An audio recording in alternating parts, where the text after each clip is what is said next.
Woke up this morning, coffee in hand, flipped on the screen, my favorite man. Crafty's on the TV, chipping that stone with obsidian and flint. He's in the zone. He's shaping the future with a hit and a crack, building the legends, ain't no turning back. With every sharp edge, he's teaching the way of the ancients who thrived back in the day. Crafty on the TV, talking that smack, stone carving dreams, never looking back. From Texas to Vermont, Crafty studies us, chiseling the past, building futures for us. Wielding the hammer, he's steady and strong, crafting a world where we all belong.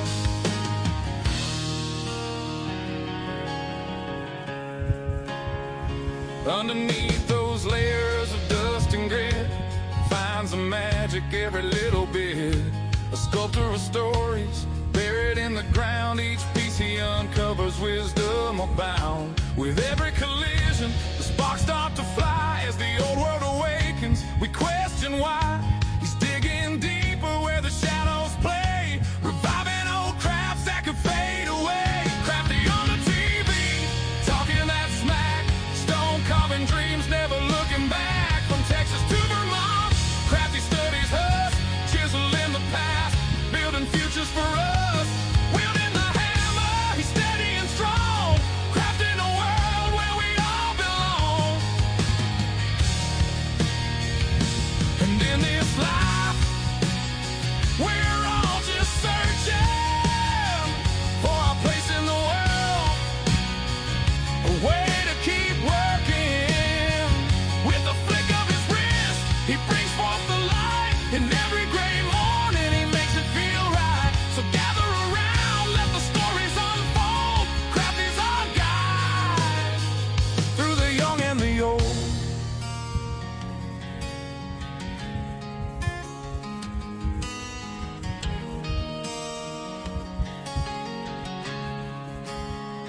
With the sun rising high and the day moving on, Crafty carves dreams till the light is all gone. He's shaping the future one chip at a time.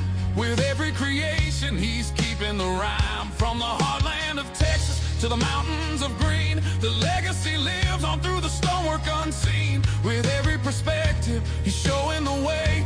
Crafty keeps going, come whatever may. Crafty on the TV, talking that smack, stone carving dreams, never looking back. From Texas to Vermont, Crafty studies us, chiseling the past, building futures for us. Wielding the hammer, he's steady and strong, crafting a world where we all belong. So here's to the mornings with coffee in hand and Crafty on the screen, the true heart of the land. With a hit and a crack, he's paving the way through stone and through story. He inspires the day.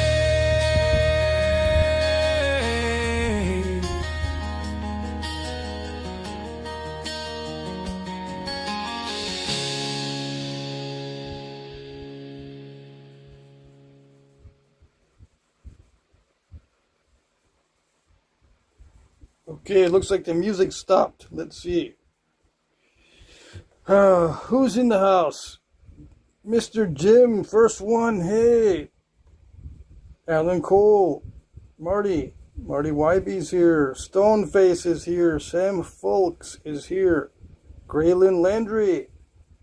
Good evening. Mac Bales. Howdy, howdy. Scott Goldsberry. Hello. Jeremy. Andrew Humphrey. Hey, Jax. How's it going, buddy? Is it going okay? Yeah, for a Thursday night, it's going all right. Let's see. Here we go. Let's see. Dockenstein is here. Mike Mason. Stoneface. Did I mention you already? Yep, third one in here. Let's see. Who else? Jim Cooper. Hey. Ed Gould is here. Hello, hello. Chris Lithick, present. Hey, hey. All right, so what's on the agenda tonight? Thursdays and Tuesdays are challenge nights. So I got a box of challenges. Yeah. I got sent this box a long time ago. It's a bunch of glass stuff. And I have the name of the person who sent it to me somewheres. I forgot what he said these were. These were like leftovers from a factory. And I broke up a bunch of this stuff already. This is some kind of white glass containers. But I got all kinds of weird stuff in here. Yeah. This is left over from some kind of manufacturing process. This stuff here also from a manufacturing process. This is some kind of glass. It looks like stone, but it's glass. Yeah. So I don't know what I'll do. This has been sitting in my stuff for at least a couple years. Who sent it to me? I usually put the name of the person or the address. Okay, here it is. Let's see. Brian Olson sent me this. He's from Oregon. Is that right? Because Brian usually sends me obsidian. Does it have the date, the postmark date? No, it doesn't. Okay. So, I think this might be from Brian Olson. I might have switched the boxes out and put this in there instead of the obsidian. Took the obsidian out and put this in there? I don't know. Anyways, I don't know what to do. There's a lot of critters in this box. I'll take out some samples and get all covered with glass. I don't know if I want to nap this stuff. It's got transparency. You know, usually when I nap that stuff, I get cut with it, and or a piece sticks inside of me, and I don't know how to get it out because I can't see it. Yeah. So let's see, what do we got? Got some weird stuff. The glob. Nap the glob. Yeah, I could try that. These are globs too, right?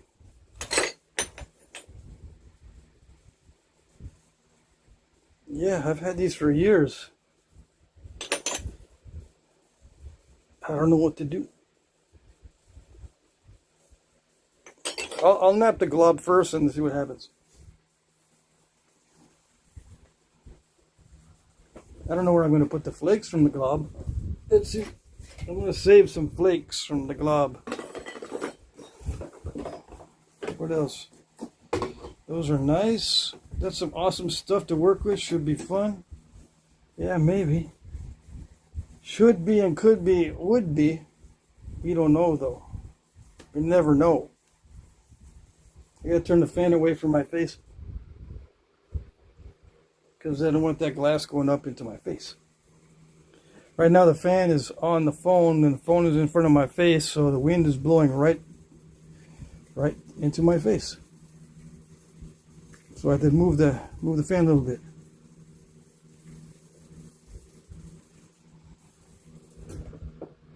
The fan is rattling, so I don't know if you can hear that. I gotta get another fan that's more quiet. Let's see, what's up? Ross Wellman is here. Hey, I've just got some blobs of glass and some scraps and some weird stuff. All right, my gator's not working, so we just gotta hope I don't get any glass inside my boot. Yes, yes. All right.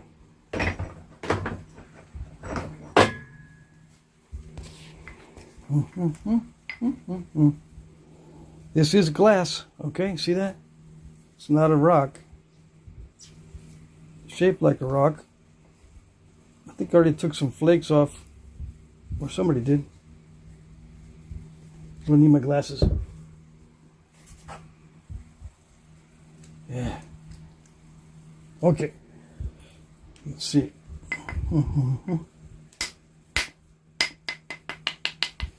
Oh, that breaks super easily. Oh, and it's got defects in it. It's not consistent. Uh-oh. You know what that means?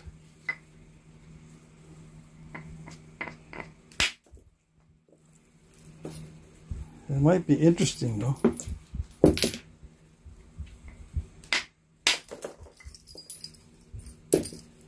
It's got holes and stuff. I thought we were done with the stuff that's got holes in it. Man, this glass jumps everywhere.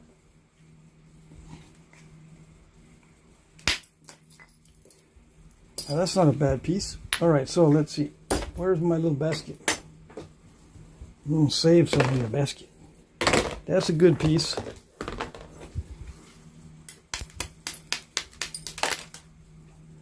Uh-oh, what is that? Uh-oh, it's it doesn't nap cleanly. This one is a piece. It could be used.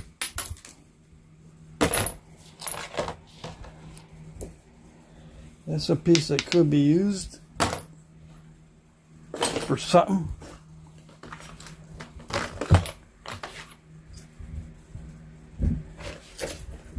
Let's see what else. Let's see if we can rough up that surface a little bit. See, this surface is not that great for striking. If I rough it up, it might be better to get a big flake off of that. Right here. Let's see.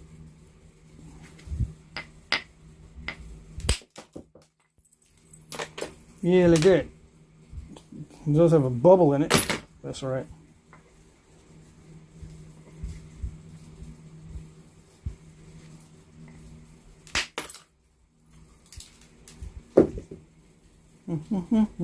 There's spalls. Spalls. That's alls. Is that all the spalls?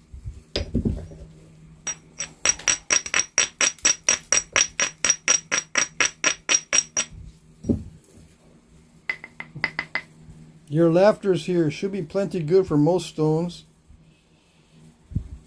Honky colored? Yeah, this is honky colored stone.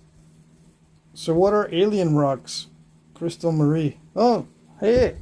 Already people asking what the alien worm rocks are. These alien worm rocks. Look at them alien worms. Yeah. They've been crystallized and fossilized. They're millions of years old. Yeah. Right? Internet will believe anything. See, look on the backs. If you find rocks like this, beware of the alien worms. The alien worms inside. Anyways. Yeah, weird side of YouTube. Sorry. But at least I get to see who's watching. Caveman hair's in there too, yeah.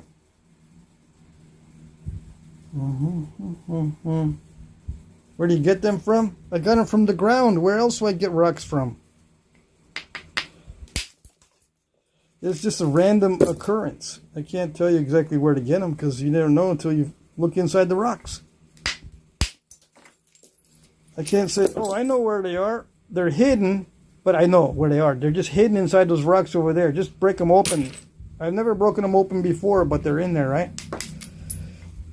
Yeah. No, I got them from Texas. Maybe that's why they're aliens in there. I don't know.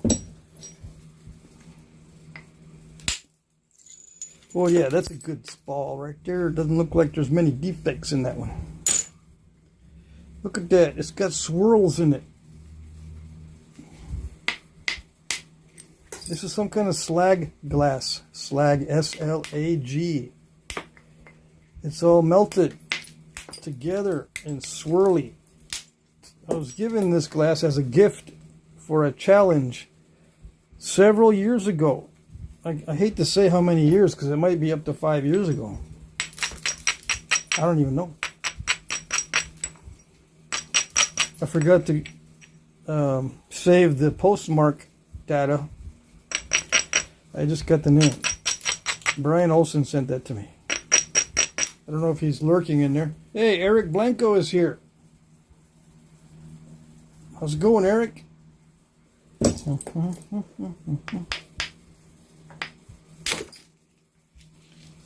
I'm trying to nap this glass.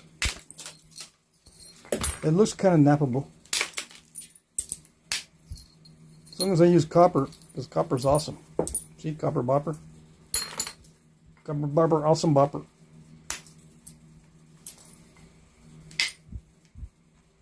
Yeah, see that?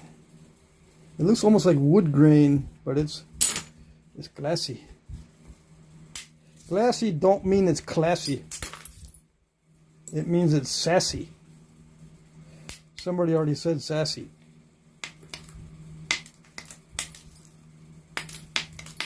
It naps very easily. So I think we can get something out of it. Something. Yeah, it looks flexible enough to produce long flakes. But it also looks like it's going to be a little bit crunchy. Crackly.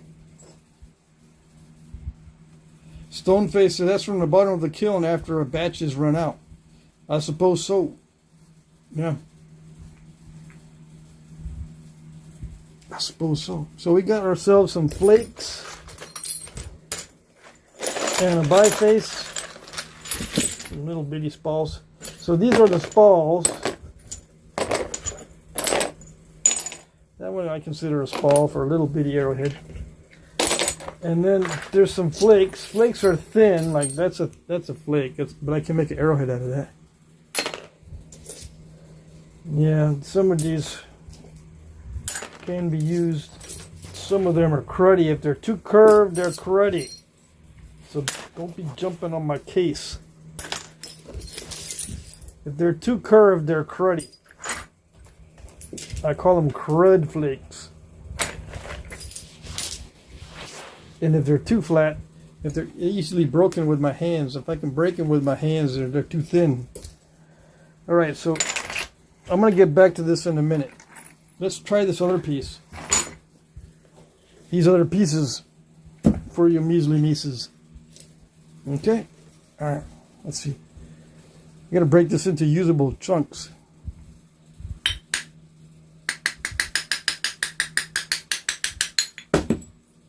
Presto magical. Yeah, that can be used, maybe.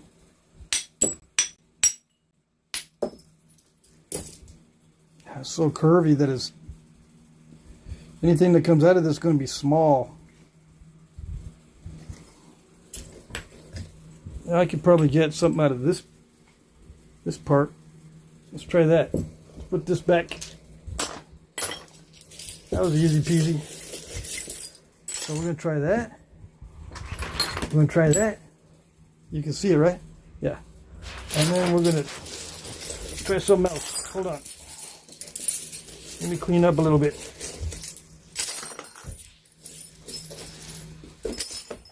Try this, see how this is.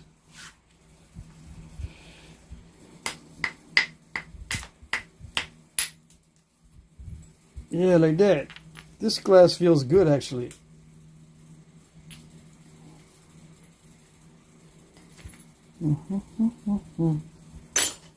Let's see what we can get. Never know what you're going to get.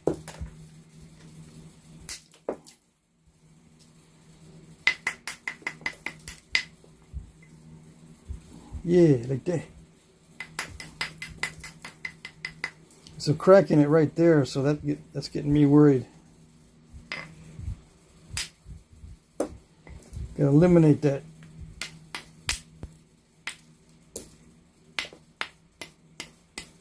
You see, I trust this glass because I can see through it. There's no bubbles. I can see a crack immediately. So this one actually is going to probably be the easiest to nap. The glass breaks consistently. It does not feel tempered. Tempered glass kind of feels like you're knapping plastic or something. It's just, it feels weird.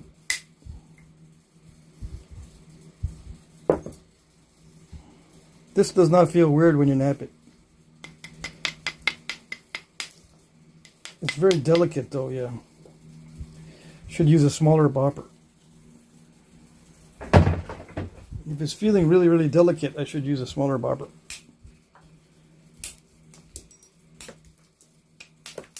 That's better. Yeah. So what do? Well, I got to work around the edges. These edges are way too thick. Dang, I scooped it. I can't be scooping it. Let's see. Let's knock down this area. Have I knapped something like this before? Yeah, kind of, sort of. I've knapped all kinds of different shapes of glass bottles and stuff. But none with this much of an inconsistency. It start out like this. Look how thick this one is. This is not nearly as thick as this one. I got a bunch of them. I can offer them in the auction. Some of them anyway. I don't know, it looks like... what is that? What color is that? I don't know. I was going to say it looks like cough syrup, but no.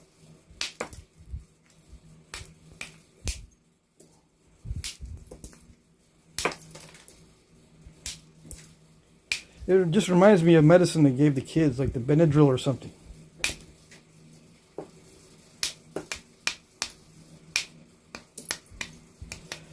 Yeah, my kids went through a lot of Benadryl.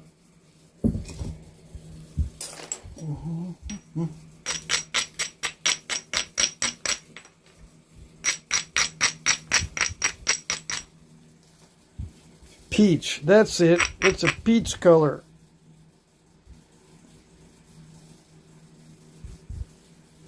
Think those were candle holders?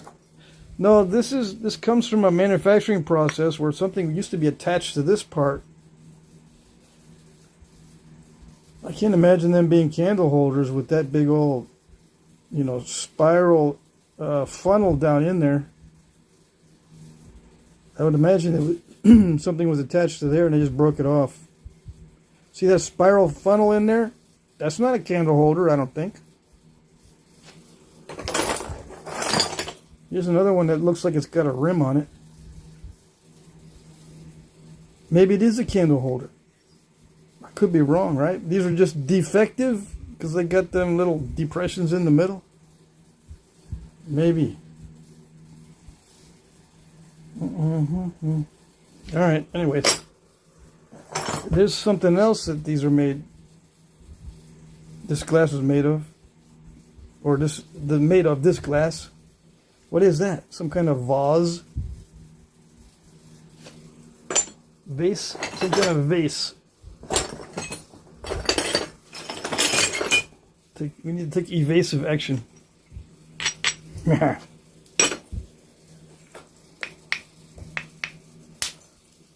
Oh yes, this will nap. Yeah.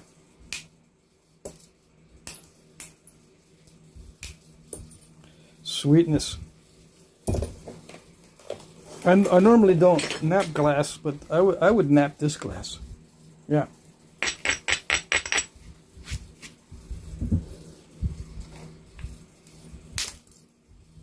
You don't even need to make me do it. Sweetness. Yeah, I'm going to take off the original surface pretty easily. It's got some kind of weird iridescence on the original surface. I thought the iridescence would be within the peach glass. Yes, but no. Alright, so we got two bifaces that we can call bifaces. can call those two bifaces. They match. Let's see if we can get a biface out of this. What is it? I don't know. It's glass. It's challenge glass. It comes from some type of vases or vases or something. I don't know. It doesn't look like a cooking vessel.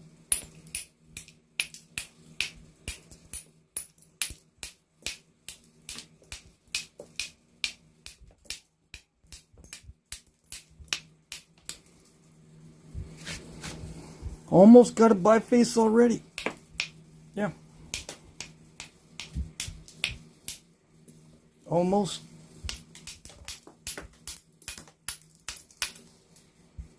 Look at that. So yeah, it'd be good to nap this as a small point. That way I don't get glass everywhere. If I was napping a big piece of glass like this, hitting it hard, then those flakes would be going everywhere. Glass is very bouncy. I've found glass flakes in all kinds of places in my shop. They sneak their way into everything. If it's bouncy glass, and this is bouncy glass, I don't know how to explain it. It's got flexibility or something to it. It causes the flakes to fly extra far. Extra far? Extra far. That's kind of cool. They're not as transparent as I thought it would be. It's like milk glass. Right? Is that what that is? Rambo Ridge, West Virginia.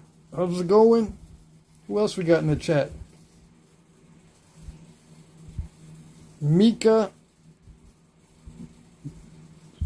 Let's see.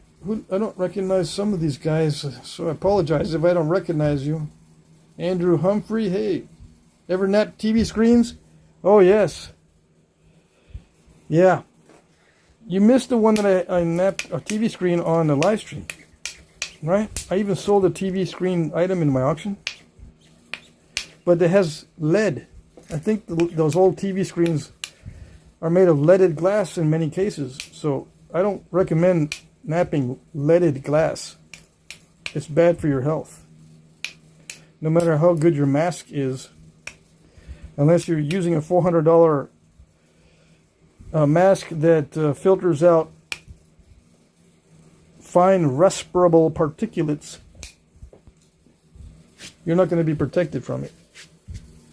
So I napped a little bit of it, but I have not napped TV glass since. But it naps well. I just don't recommend it because it contains lead. Unless you're 80 years old and you don't worry about that stuff no more, because you've already lived a full life. But if you start when you're young napping TV glass, you're going to end up being the Mad Hatter by the time you're 80. Yeah. You might say, well, I'm going to end up that way anyway. Or you're already Mad Hatter. Yeah. Who knows? All right, so I consider that good enough to call it a biface. Andrew says, I'm in trouble because that's how I learned. Yeah, you're in trouble if you didn't use a mask. You need to take some, what are they called? Something that gets rid of free radicals in your system or whatever it's called, to try to get that lead out of your brain. Yeah. Better start taking supplements to get that lead out.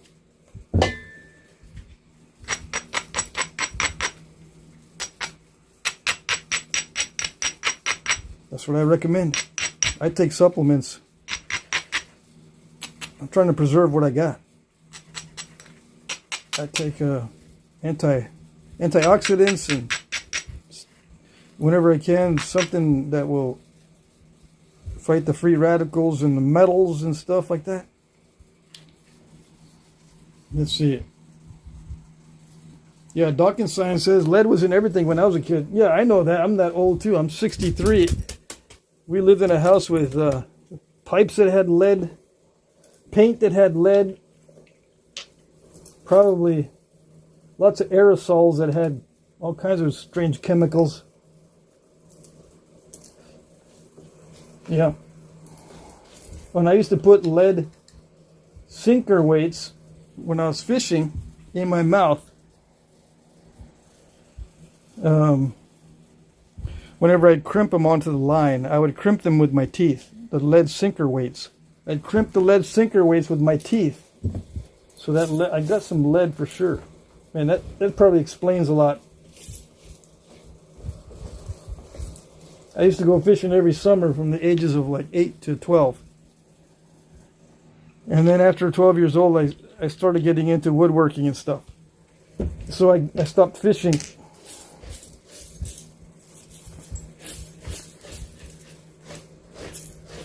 But I got back into fishing not long ago. But I use bow and arrow now for fishing. No, we don't need no stinking poles. I had custom fishing poles up on the sign, and it was funny because we got people that would ask, "Hey, I'd pay for a custom fishing pole." Yeah. I'm in the wrong business. I'm in the wrong business. Yeah. Always been, always will be. No matter what it is. If I get into it, it's the wrong business. That's the way it seems. Okay. So what am I doing? I'm cleaning up so that I can focus on what I need to be doing, because I get distracted if I don't have a clean area. It bugs me. And this is glass. This can't go in with the normal stone debitage that I throw away at the dump. This has to go in a separate container or in the regular trash. They're kind of picky about the glass trash too. It's got to be mainly bottles. They don't want like tempered glass, TV glass. They don't want any kind of weird glass.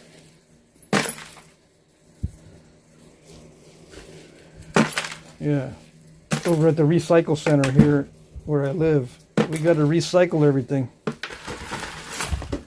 It's a big racket. It's a big scam, I think. All right, so what are we doing? We're going to get back to this one. We started with this one. And then we'll get to these later. Those are easy peasy. This one I don't know because it's unpredictable. We might encounter bubbles that will ruin our day. So this is a piece of glass that looks like wood. See that? Looks like wood grain.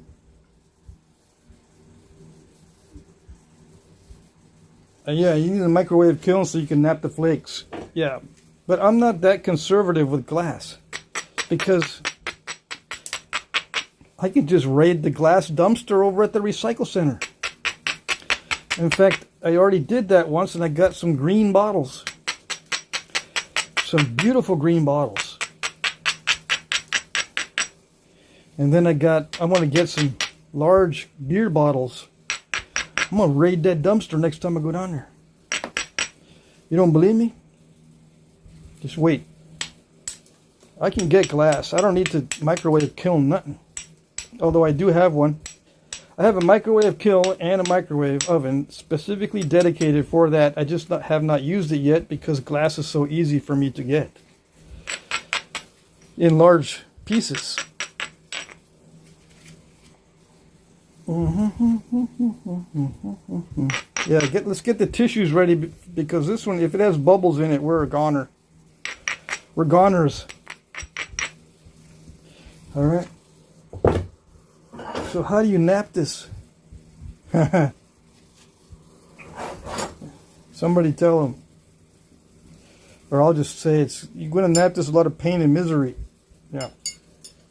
That's how we always nap. We always nap with lots of pain and misery. If we don't have pain and misery, it's not napping. No, it isn't. Gotta be honest. This is the honest channel where I'm going to tell you how it is. Okay?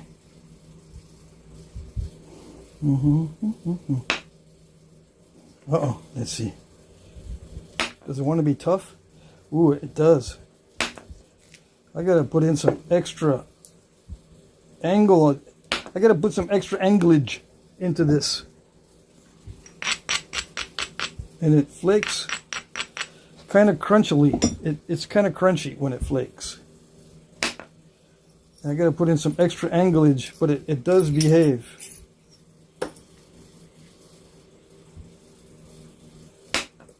Yeah, look at that. It behaves. And look at that. It does look like wood grain. That's amazing.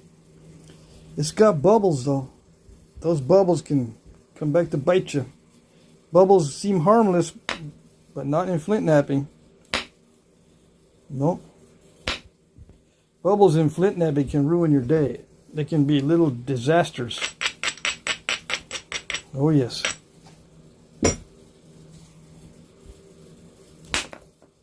See that? They can pop up where you least expect them.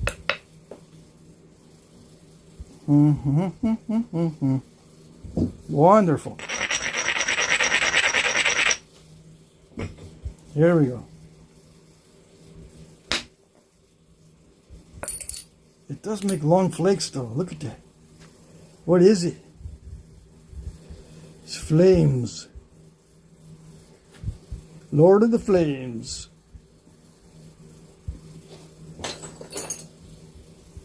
All right, what else? I gotta quit looking at what these things look like. Hey, that's a nice little arrowhead flake. You cannot have it.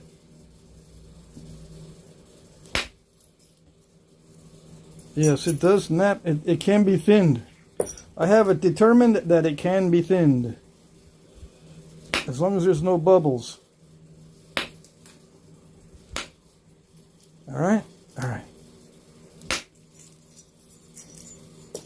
As long as there's no bubbles, I think we're going to be okay.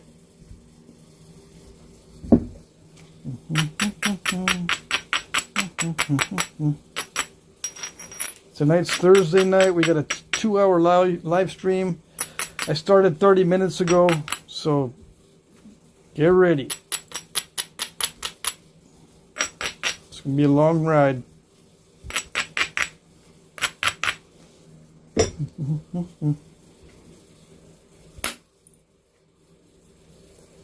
Let's see. Let's run them ridges. Yeah.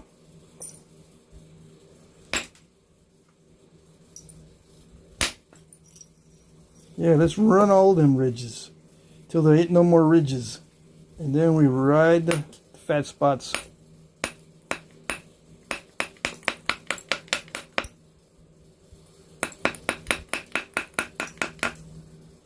Yep. What's it mean to run the ridges? I don't know. I just hit where there's a ridge, right? And then it goes wherever it wants. But see, it went past the step fracture. It followed the ridge a little bit, but then it didn't go this way. It went this way. See that? So how do you predict that? I don't know. The flake just does what it wants. You don't control the flakes. You control the initial conditions, yes, but you don't control the flakes. Once you strike it, the flake does what it wants to do. Like, I can't predict it's going to crack in half like that. It doesn't look like it cracked in half from the scar of the flake, but yeah, it cracked right in half with a radial crack. It's not conchoidal. Conchoidal doesn't describe what goes on. It's more complex than conchoidal. Oh yes. Conchoidal describes maybe 5% of what's happening. Maybe 5%. Maybe it's lower than that. It could be like 4.6%. Yeah.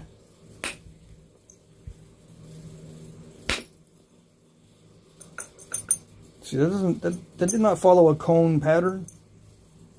That just skims it like peeling a little, I don't know, like peeling a banana. It's the color of a banana.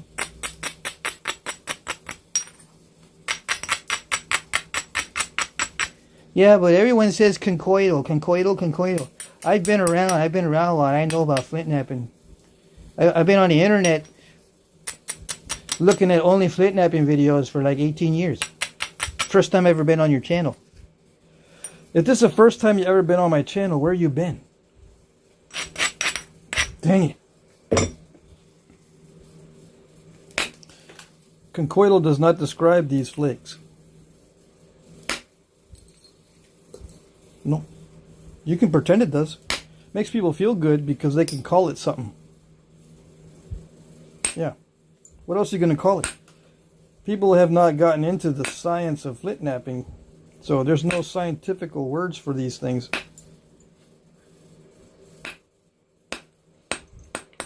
They know that this is just a niche or niche community, very small, so it's not worth the investment in making this all scientifical.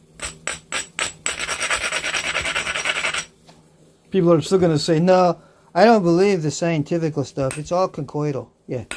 It's conchoidal and Sweetwater. Sweetwater bifaces and colbuses and conchoidals. Yeah, that's it. That's all I need to know. I know, I've heard it before. Oh yeah, Folsoms too. I know.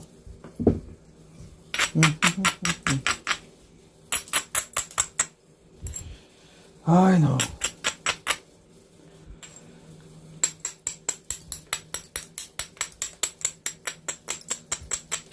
Anyways, where were we? What were you talking about?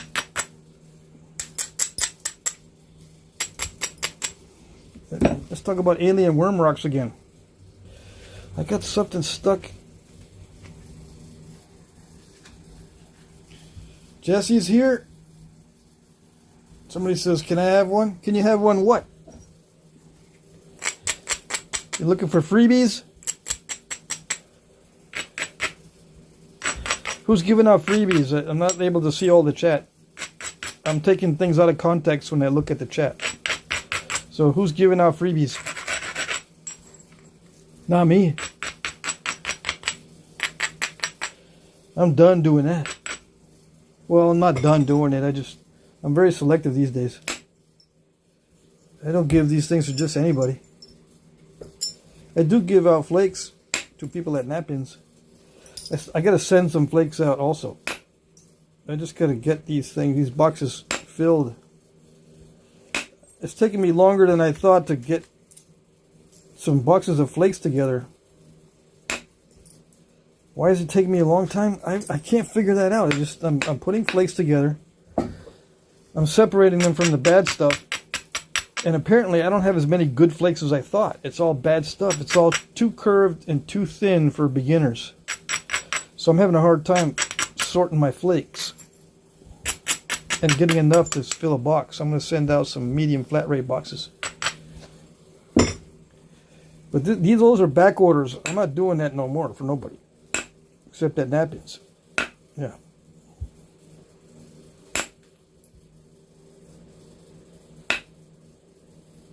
Anyways, yeah, it's hard to find good flakes that are good for beginners. Advanced snappers can work with any kind of flake. That's not a problem. It's just the beginner stuff. They are the hardest to cater to. Sometimes because they think they know what they need to learn. And if you don't tell them what they want to hear, they go somewhere else. So that's hard to deal with. And then you try to teach them to do something, and they already know how to do it. They're holding out on you. They've already been napping for a while, and they say they're new. I don't know why they do that. So they say, no, you're not doing it right. I don't think so. Wait a minute. I thought you were new. Well, it's taken me 10 years to become a new napper. Yeah, that's it. Dang. I never heard that before.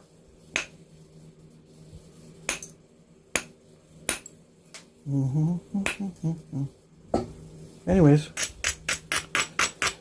new guys don't know what they need to know. They don't know what they need to nap. They think they know what they need to nap. They think they know what they need to know, but they don't. And it's not their fault. But it's hard to tell them.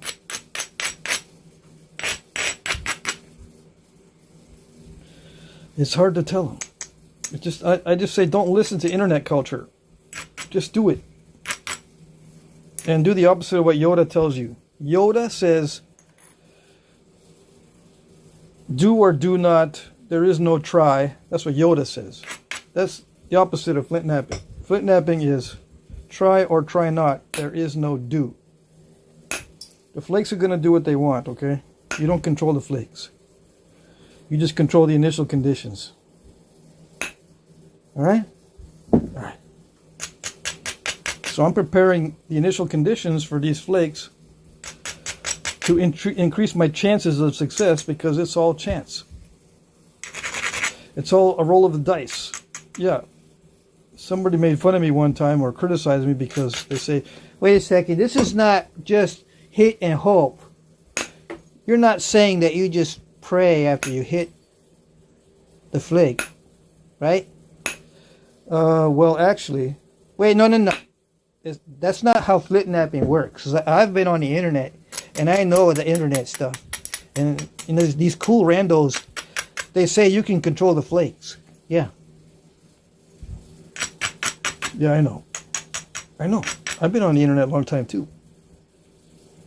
I've been on there. I've been on the internet since they had like America Online, where you had to wait for your images to pop up. Images used to pop up in little bits and pieces, like little squares. I've been on the internet since 1995. Yes. Because I was an engineering student.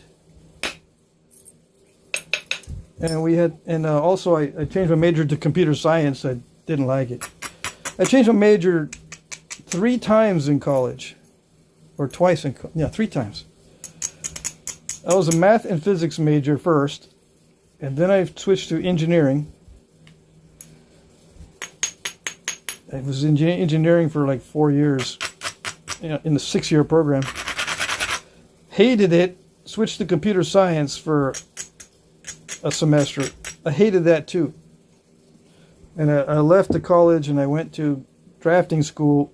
Got a degree in drafting. I liked that. Yes. I did like drafting. In fact, I did drafting in 7th grade as part of a shop class. I loved it. Anyways, I was on the internet. I've been on the internet since it was incepted, probably.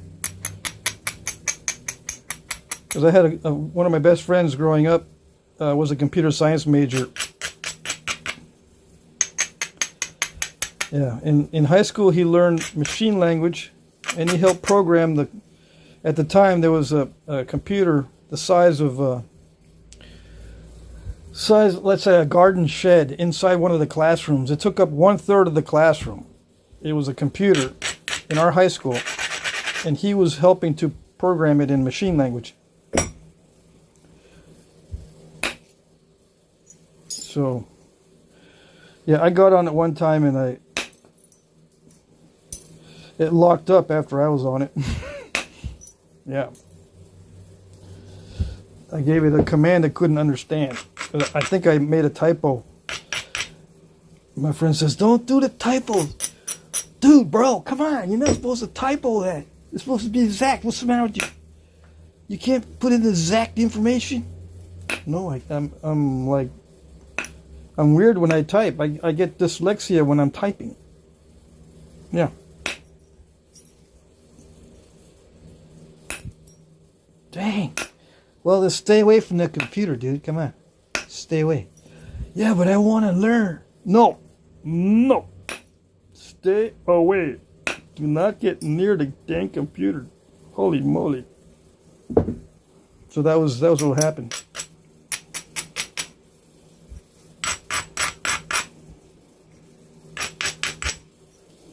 I try to subscribe to as many Flintknapping channels as I can. As long as they're not dorks. Yeah. Let's see, what happened there? Did it do anything? Oh, yes, it did something. Yeah. So what Flintknapping channels are dorks? They're very rare, yeah. I must admit, they're kind of rare, but they do exist. Yep. I'm not going to say who, though. No, no. I just make you aware that there's some that I think are not very good.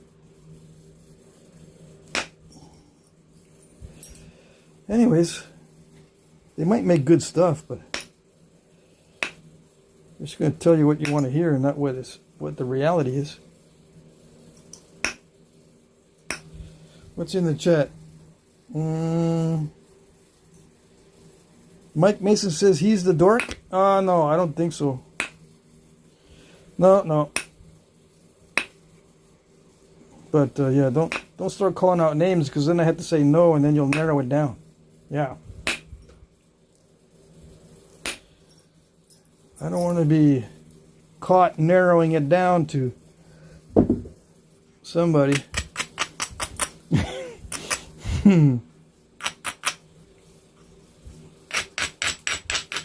Is it thin enough? I think it's thin enough that we can move on, or should I finish it out?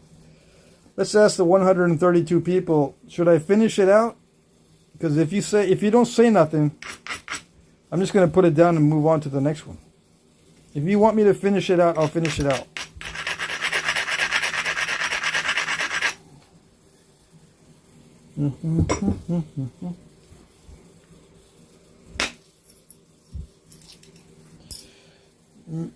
Mika says, finish it.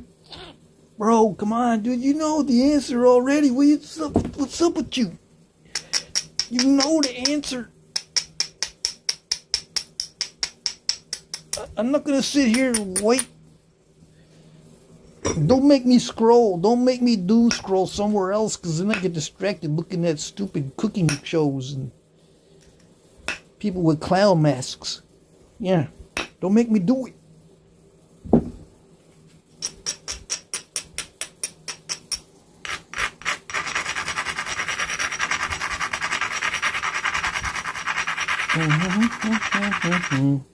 Yeah, finish it. People say finish it. Okay, I'll finish it. Yeah. So what in the historical record has been made with slag glass that looks like wood grain? What could it be? Anything? Anyone? Bueller?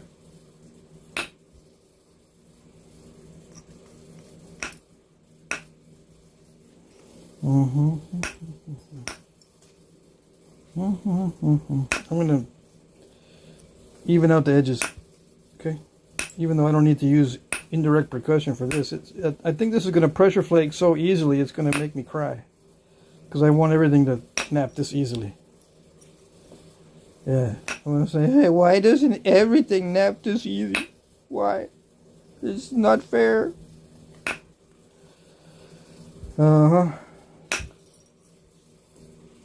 I know, it's not fair. Life's not fair. Just snaps super easy. I'm just going to make sure I don't make it too flakery. You know how I don't like how it gets too flakery. See that? It's starting to get a little bit too flakery. I don't like a billion flakes on the surface. I like the minimum amount of flake scars. Yeah. But if you're new, don't worry about that. Don't worry about the flakeriness. Make it very flakery. It's easier. You're rolling the dice even more and gambling even more if you try to minimize the number of flakes on the surface.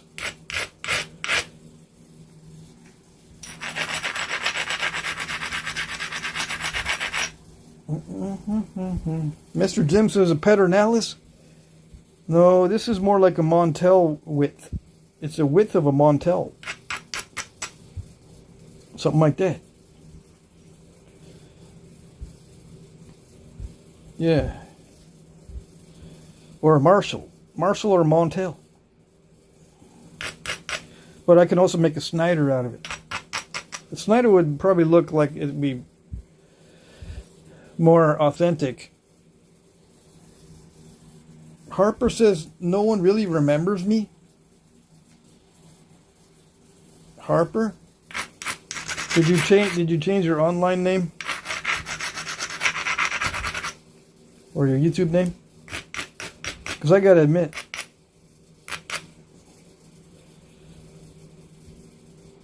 yeah, I don't remember.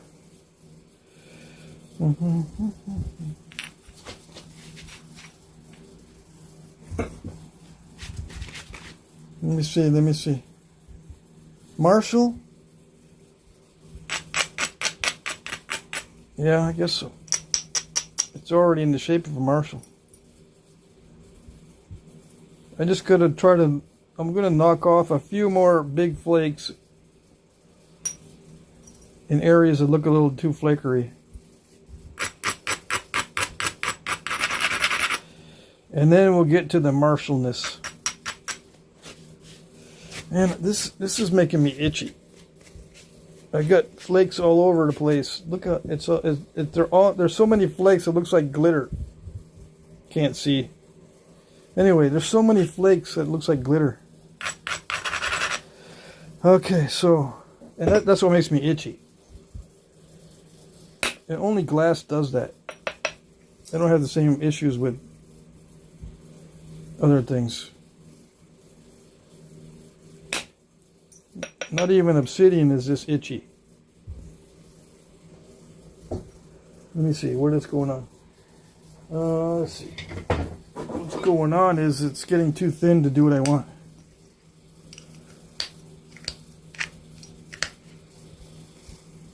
What do I want? I want to make it thinner. It's getting too thin to make it thinner. Yeah.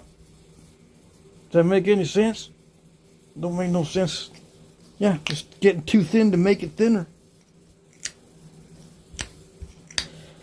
Dang it. You end up, instead of making it better, make it worse. Make it worser. Dang it, I don't like that. I don't like it. I need one of those pointers, little finger that goes. Don't like it. I gotta write that down. I'm gonna get one of those little finger pointers and tap these bifaces when I don't like something. It doesn't pass scrutiny. Yeah. I actually have to get it thinner than this for a Marshall. Marshalls are super thin. Give me an excuse to make it super thin. Yeah, I need an excuse.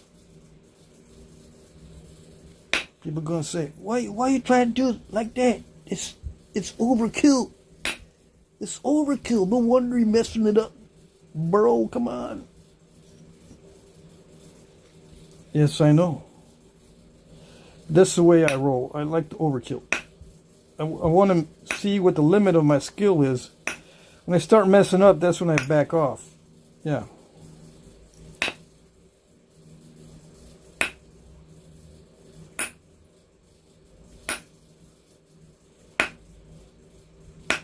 Okay, come on. It wants to be tough now. No. I'm just trying to make little flakes, okay? That's it. Just straighten out the edge.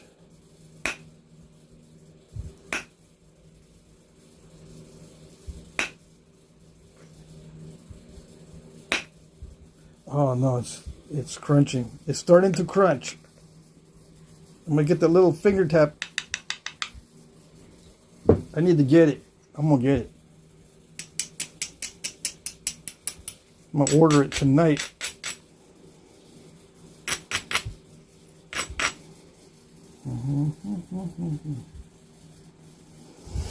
So what is it? It's slag glass. Yeah, this is slag glass, and I'm surprised there were no bubbles once I got to this stage. Yeah, got lucky. So on a Marshall, no.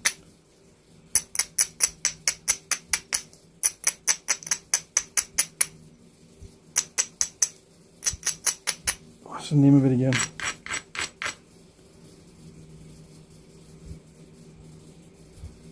Now I can't remember what we're gonna do. said Marshall, right? No, I don't know. Let's see. Get out the big red book. Stone Artifacts of Texas Indians. Begins with an M, right? Marcos. Yeah, I'm going to make a Marcos. They're really thin. Then I'm going to put expanding notches just like this. That's my favorite type of Marshall. Right there. Not skinny little notches. Like some of them have skinny little narrow notches. But I like the expanding ones. Yeah. Or I can make a Snyder's. Or I can make a Marshall. Marshalls are super duper easy. That one looks like a Pedernales to me, so I don't know. But anyways. Sal likes to make those narrow notches. Long, narrow notches. Those give me the EBGBs. Yeah, I can't do them. Because it's too methodical for me. I start getting like ADHD, PDAP, I don't know, ADHD, traumatic syndrome.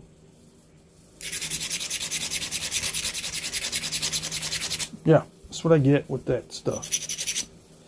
Long, narrow, deep notches. Yeah. That's some patience there.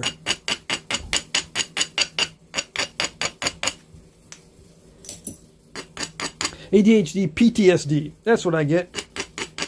It's a special kind of PTSD.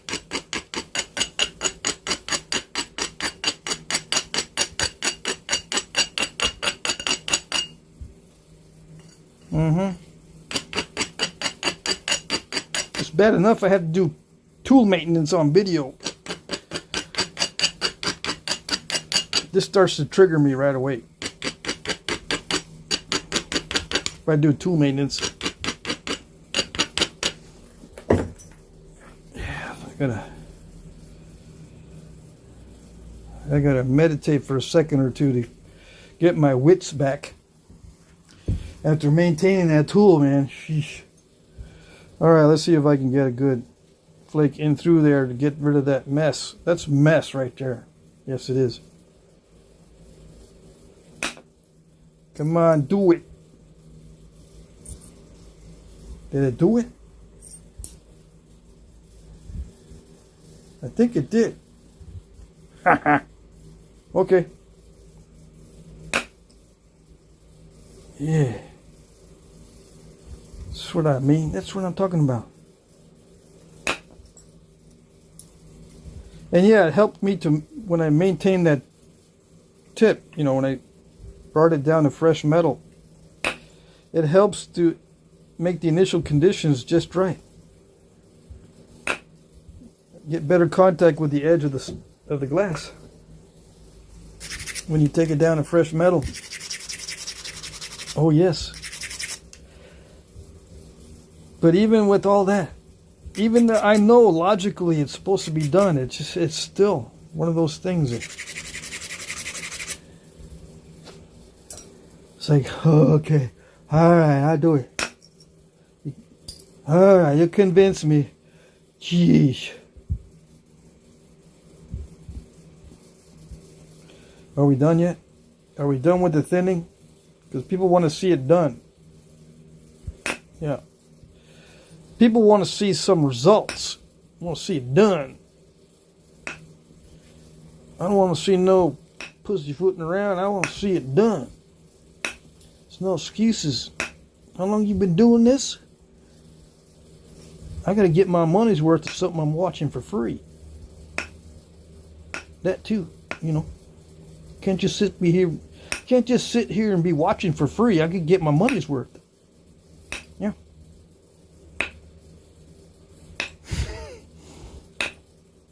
I'm not picking on anyone. If anyone sounds like that, I'm not picking on you in particular. I just think it's funny when people get that attitude. Yeah.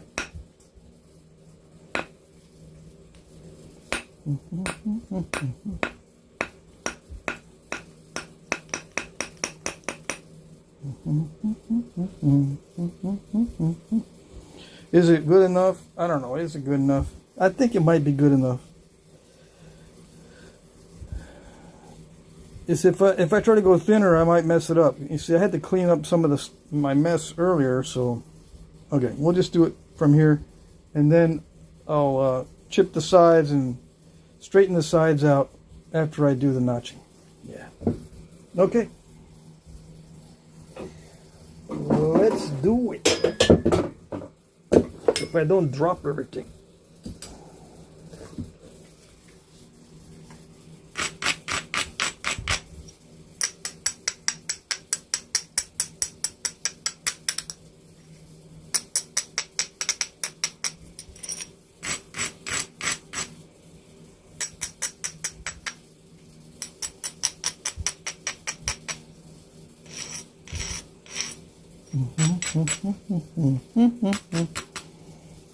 Okay, so prepare the edges. The edges always need to be prepared. I need to do the mystery grinding that no one knows why I do the grinding.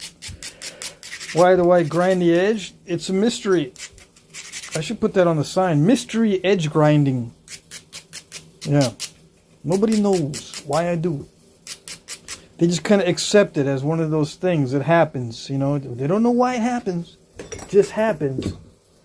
It's one of those things, you know, you just gotta live with it. So, you know, eyes start glazing over whenever he starts grinding it because they don't understand it.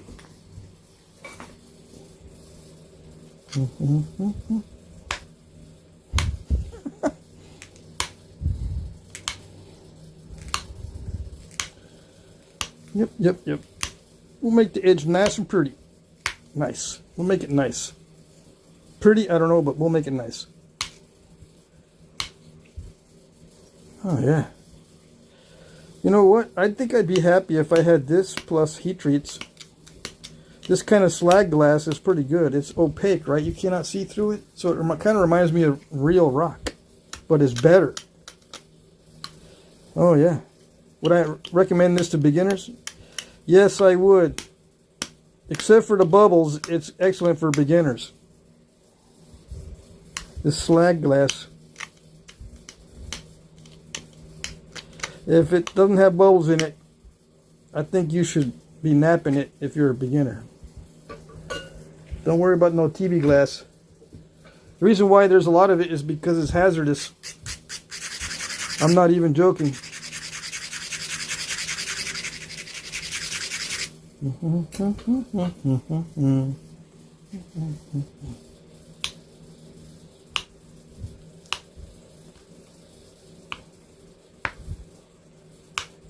The reason why you can't find any of this kind of stuff is because whenever it's available, it gets snatched up really fast. And then you're the last one to know. Yeah, I went down to the rock shop yesterday. He had 87 pounds of high-grade slag glass. I got all of it, plus I got 60 pounds of other slag glass too that was not so good, but hey, I'll practice on the not so good, get myself to be at expert level, and then go to the good stuff. And then I can sell them for lots of money. Yep. Sell them big blades for lots of money.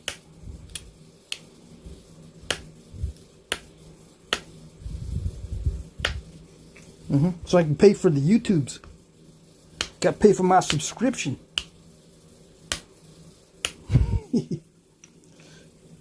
I pay for premium so I don't see ads. Yeah. I pay for premium YouTube because, you know, I don't like seeing ads. I used to have my channel fully demonetized on purpose. But then YouTube was still putting ads on my videos. Indirectly. You know, you had to... Let's say that you got a notification of one of my videos. But before you could see one of my videos, an ad would pop up on whatever you clicked automatically. My video or another video, any video. It just automatically pop up an ad whenever you got on YouTube and clicked on any video. Doesn't matter. monetized or not.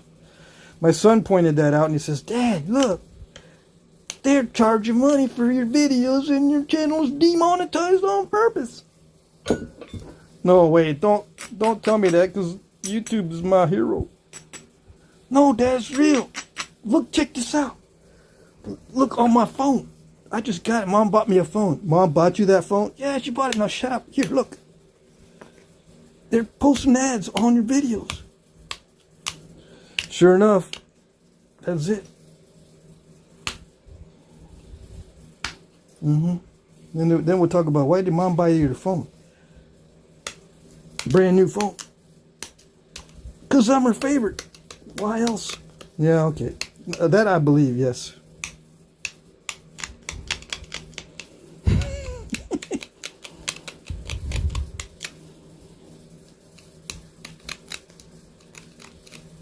Okay, so am I done? Am I done yet? No, I'm not done yet. I'm trying to be careful so I don't break this, because doing this later breaks it. Okay, so all right, so I'm gonna come in with some kind of bezel notches and kind of corner notch it. So it's like a Borner notch. Yeah, let's see. I know that people don't like it when I do this, when I make up words, but I'm gonna do Borner notches. Borner notches.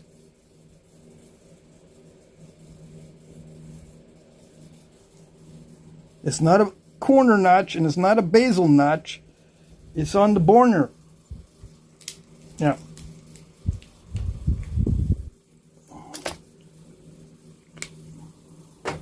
See, look. It's kind of corner notch. It's got a little space, but it's on the base too. Some of these are corner notched in some cases. See that? But I'm going to do this one. Okay. There you go. And then I'm going to make an Elefino knife out of it. Elefino knife. Yeah. All right, so here we go. Without further ado, let's see. That's not gonna make it. I gotta thin this out, but we'll do that in a minute. Can I do it with this? I might be able to notch it with this copper tool because it's deeper. I can go deeper with this one. All right, let's try it out. Sometimes I can't really get good results with the copper. Steel, it allows me a lot more focused knapping. Copper deforms really easily, so I can't focus the force as well with copper. But we're going to try it anyway. Oh yes, I mean, we'll try things just because.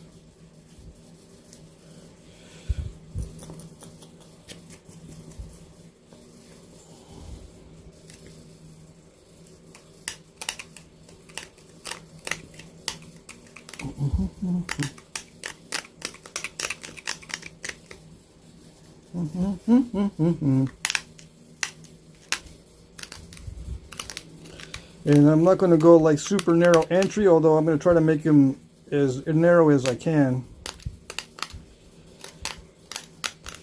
within reason. I got to be reasonable with this, because if I'm not, it'll sneak up on me and bite me.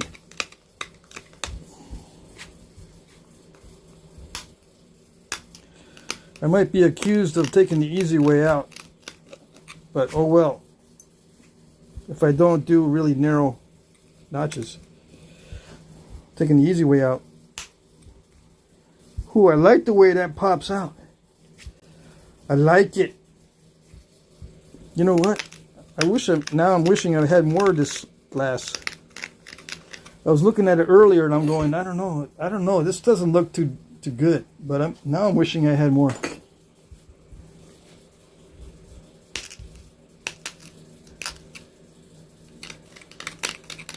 So I think I can make a pretty sweet little collection of points with it. I need to make some points for my keeper case.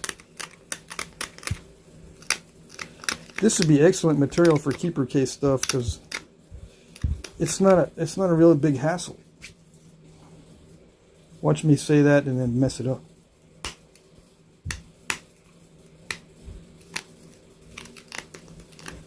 I gotta stop saying that. Yeah, it's terrible stuff. Terrible. Nasty.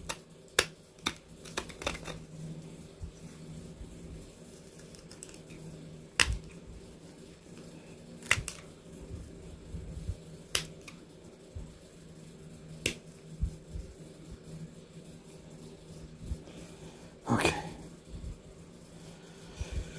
Let's see. It is thick. Dang it. I thought I thinned it. Alright, let's go to the steel. The steel I can focus the force better. There we go. Steel. I stall it with the copper. But I gotta narrow this down. I can't have it that fat, so I gotta pause for station identification and file that down until it's narrow enough. I'll make everybody that's watching go make a sandwich, and they'll forget to come back because they're watching someone live streaming a protest or something. They'll say, "Oh man, I got caught up watching that protest on the live stream. I forgot to come back and watch him do the glass. Dang it."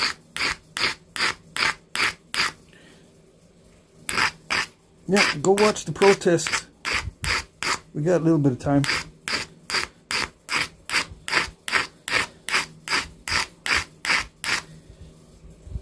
Go watch the shenanigans at the McDonald's.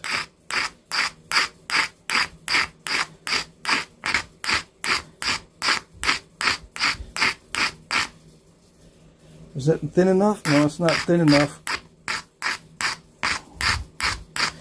Yeah, I think about 100 people went to go see the protests or the shenanigans at the McDonald's.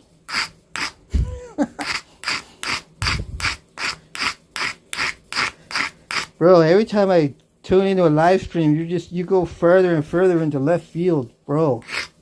Okay, fine. I'll reel it back a little bit.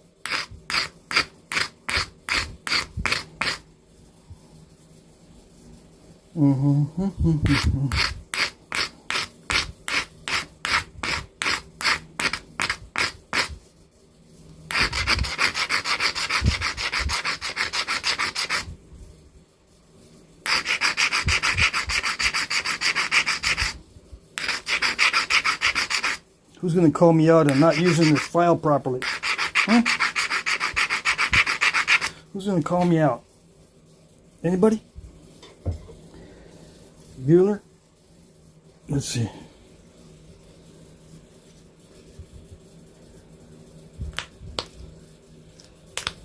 No? Yes? Dang it, I cracked it. Okay, here we go.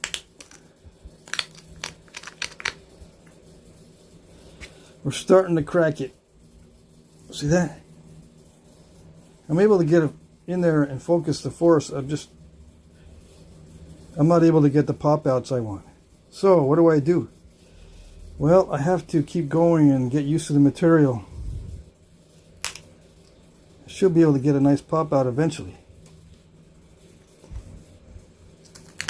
Get that restarted properly. What's the secret? Just subtle changes, you know, more force or less force, slightly different angles, using a different metal. I'm using steel now instead of copper. I might have to bring out the file to give myself a good edge to press on if this doesn't work. All those things.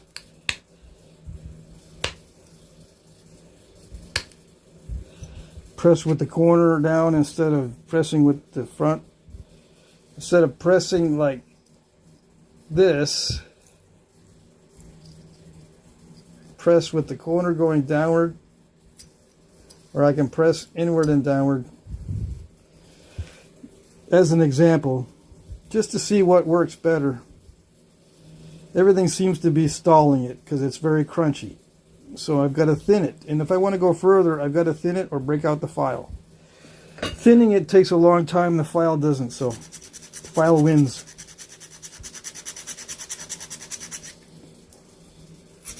You can buy these files at Harbor Freight. $7 a pack, although they're not always round like this. You got to buy about 3 packs, okay, to get a bunch of these round files that are good for this kind of thing. The other ones are kind of squared off. And this glass actually files down super easy. Man, that was super easy. Alright, and I'm going to use a corner now. See if I can get a good pop out without cracking it. But no, it cracked. So that's a bad thing when it starts to crack like that. Anyways, just try to get rid of those cracks. By pushing on the sides, it's still kind of crunchy in there. Oh well. Gotta live with it. Even though it's crunchy, you can still push on it. It's just not ideal. Crunchy leads to more crunchy.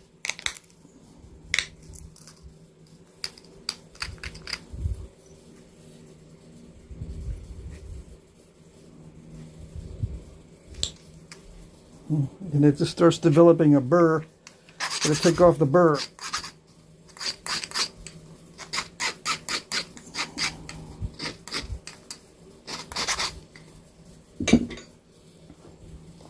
Yes, yeah. But yeah, I gotta take the file. I'm gonna use the file again. It's just too thick, right? I didn't thin it enough. I thought it would be enough, but no.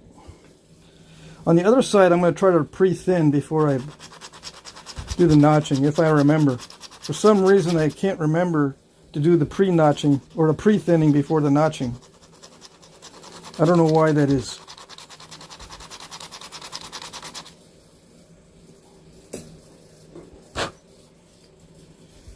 It's probably because I'm in the heat of the thing and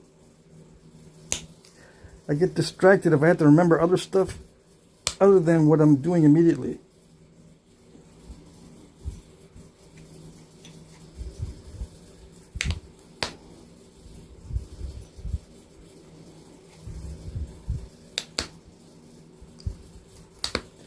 I do remember strategies sometimes.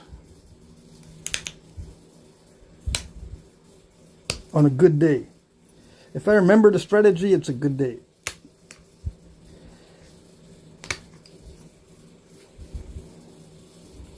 Come on. Yeah, it's very easy to stall this. I'm finding out. Alright, so how do I get over that? I'm gonna sharpen the corners on this. So yeah, more tool maintenance.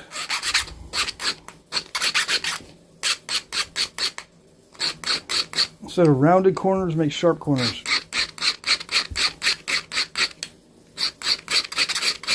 Why does that work? I don't know. But it's one of the things that might work.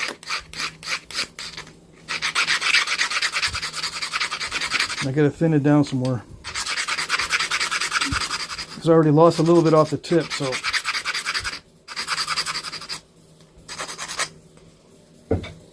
Okay, so sharpening the corners, when I push downward, it focuses the force a little bit better.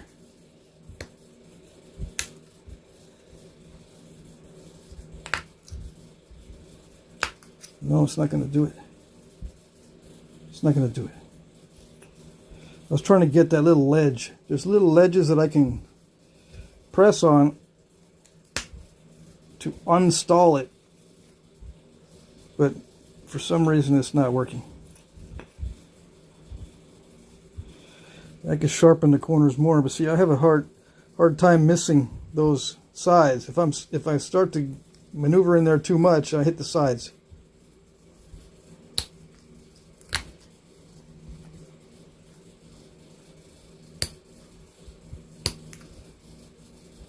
How did they do this back in the day? With lots of pain and misery. Just like I'm experiencing now.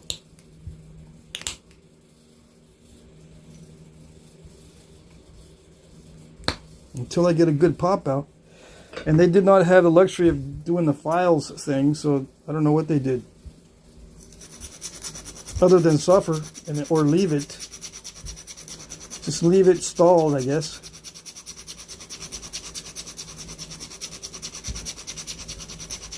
But yeah, I gotta remember to pre-thin. Let's see. If it doesn't rub off.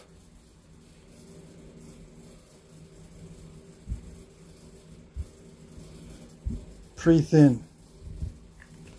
So that causes suffering if I don't pre-thin.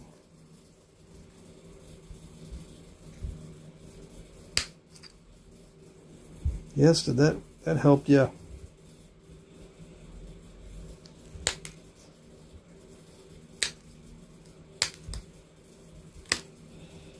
Yeah, I want deep notches. I don't want little baby notches.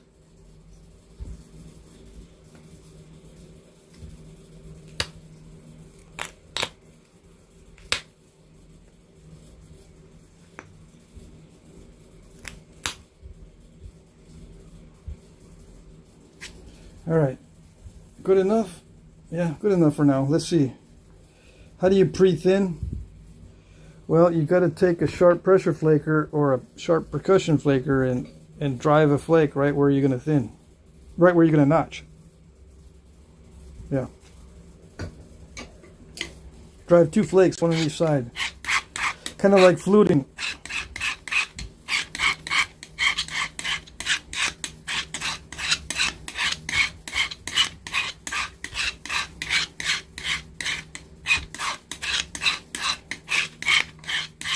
It's got to be narrow enough that you can get in there pretty good. Get in there, dull the edge, and then drive a flake as far as you can without ruining it. You know, nice little pop outs. Hopefully they're longer than that.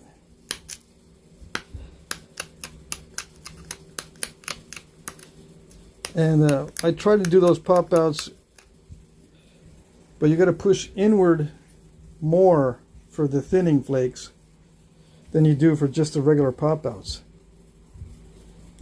Takes a little bit more finesse to do those longer thinning flakes. Yeah, a little bit more finesse, and I cannot teach finesse, so you just have to figure that one out.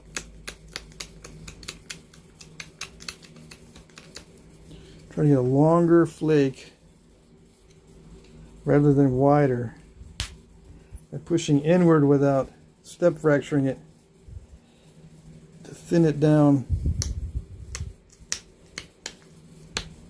And yeah, you are notching it, but you're also focusing on pre-thinning. All right, so it's already, I think it's pre-thinned enough. Let's start notching for reals.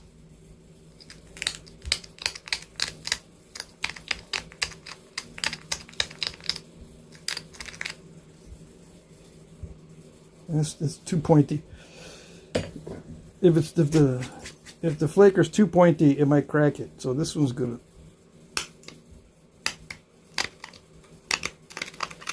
See, I made this. I'm talking pointy like this, not pointy like this. I made this really thin so I could get in there and unstall it by attacking areas that I think would nap, right? But if I do it on this, I'll have a tendency to crack it. It's got to be, believe it or not, it's got to be a thick edge when you use a thin down tip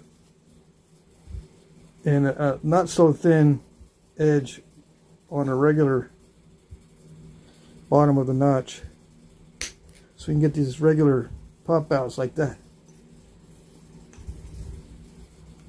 Those regular pop outs can be done if it's not pre-thinned, but it doesn't help you all that much. I was getting nice pop outs here, but they weren't helping me all that much. It was still stalling.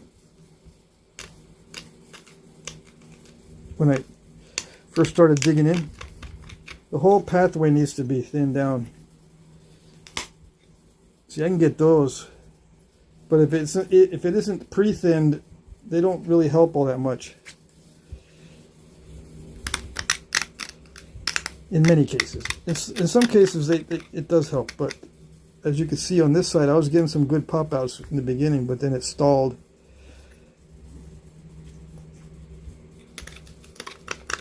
Because it was too thick. I didn't pre-thin.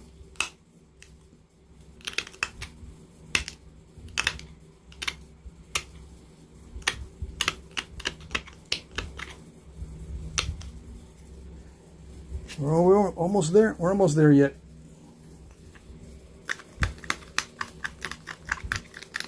And what I'm doing is, instead of grinding the bottom of the notch, I'm just picking at it to make it less delicate so I can push off a flake. Yeah, it's got to be strong enough for me to push off a flake.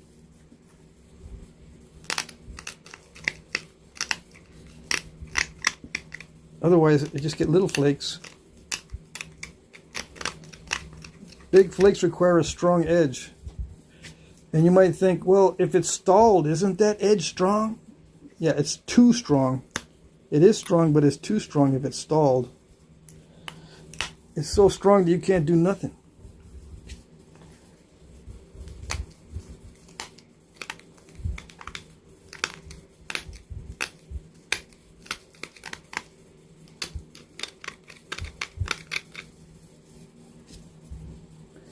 Let's see if I can open up the other side a little bit. Yeah. I made this notch a little bit bigger on purpose. I'm going to try to open this one up a little bit to see if I can go just a little bit deeper with it.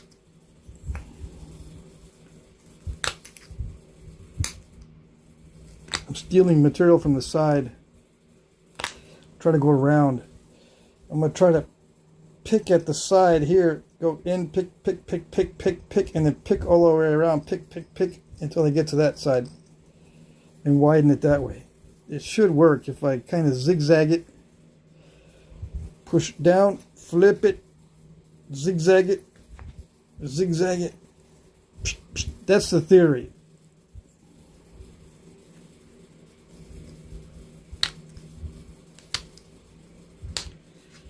There's a zag. Now I do the zig, and then I do the zag, hopefully, and then do a zig. Nope, it's not gonna do the zig, and I just blew out this ear trying to do the zig.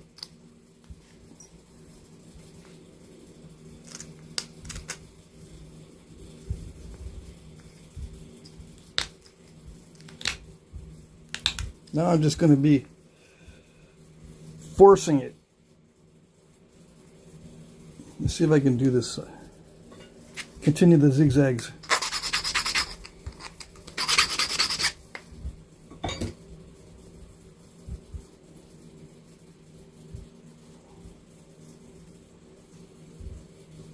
It doesn't need much.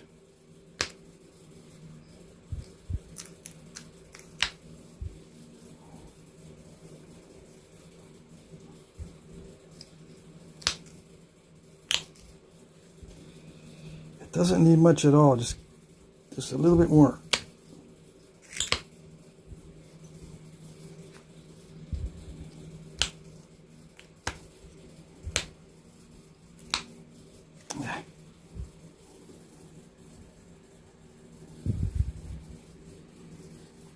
Usually I just run a flake in from the side, but I can't. I don't have room to do that.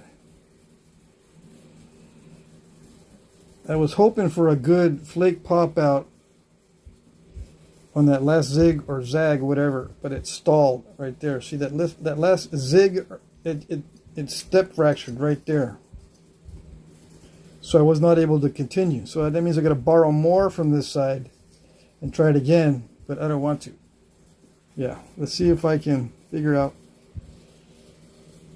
if I can. I mean, it looks symmetrical, right? It's just all crushed. This side's not that bad. I like it when it's not all crushed. See how crushed that is on that side? Anyways. Let's see.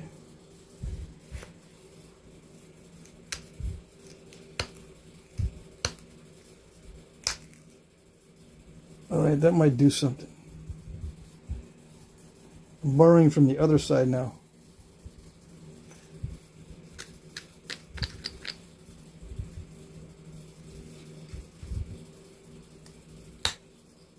It's dangerous to borrow from the other side because it's near the edge, and that barb can just pop right off.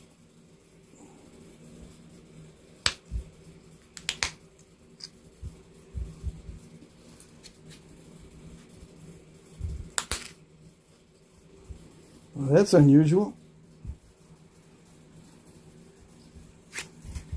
but it worked.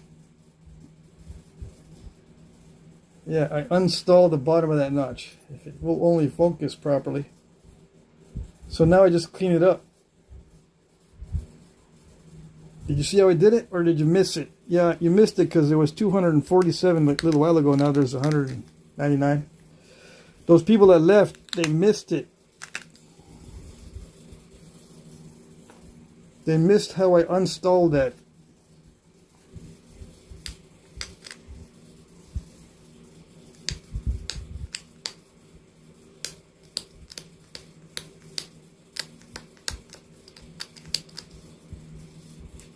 Wait, dude, I didn't see it either, and I was watching the whole time. Yeah, I know. I sneak up on the points and I sneak up on the audience. Yeah, it's the way I roll. Sneak up on you before you know what's happening. I remove the flake before you know what's happening.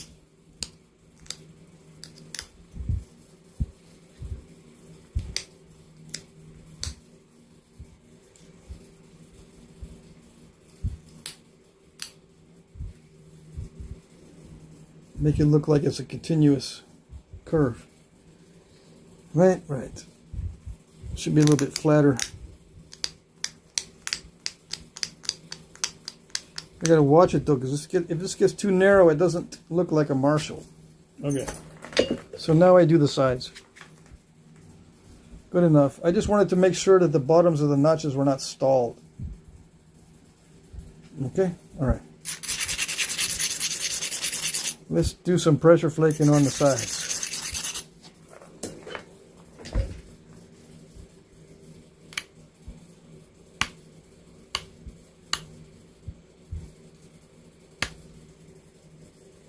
Dang it.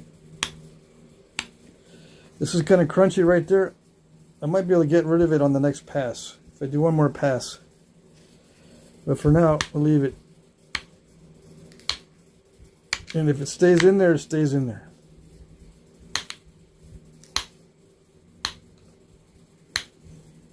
You can get some good flakes sometimes.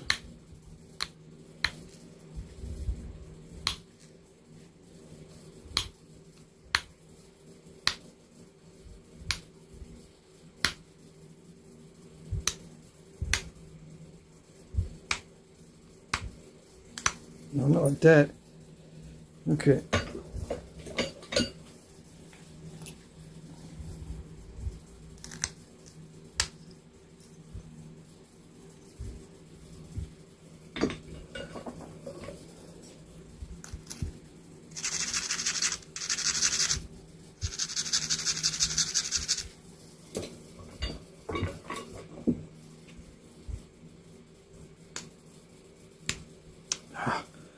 It's so delicate. It's got to be ground down a lot.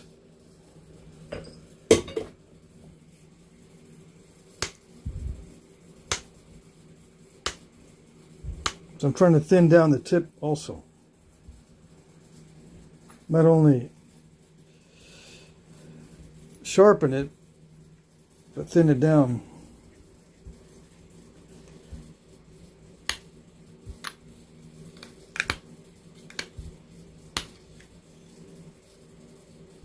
So on the tip, when I try to thin it down, I can't use a very delicate edge, and it's hard to not abrade too much. Because you can abrade that tip right off, or abrade too much and then lose a lot just by abrading.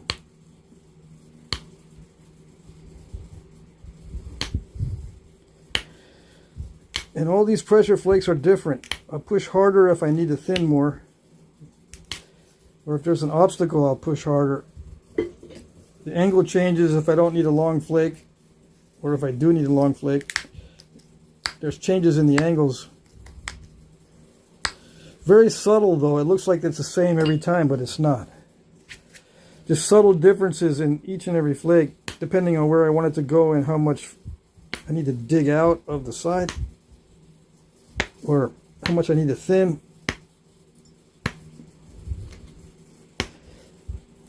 You can kind of use that bulb of pressure to hollow out that edge sometimes.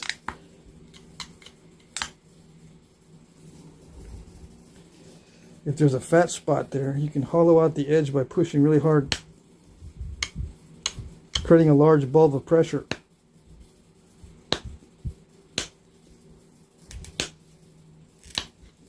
But it all looks the same just on video. But it's not the same. It's just subtle differences because the surface is not regular. When a surface is regular, like when you do flake over grind, then you can do regular, same pressure, same angle, same everything on the pressure flaking. But only if the surface is perfect. Then you can do perfectly the same types of flakes every time, with the same type of pressure, same type of angle, same type of everything. But when it's random like this, every pressure flake is different.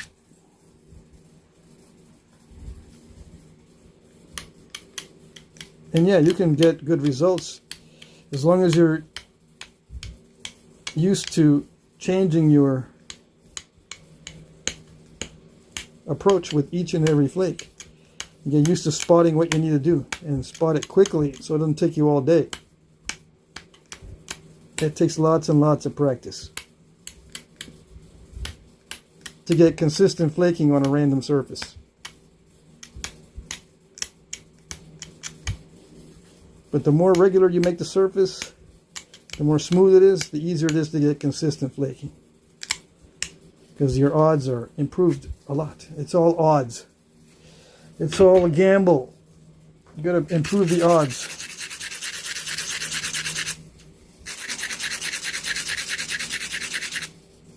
Here goes the mystery grinding again. Why all the mystery grinding? I don't know. It's even a mystery to me.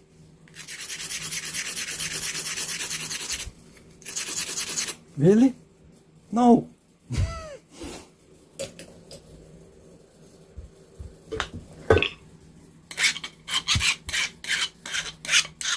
Device is too hot, it says. Uh-oh.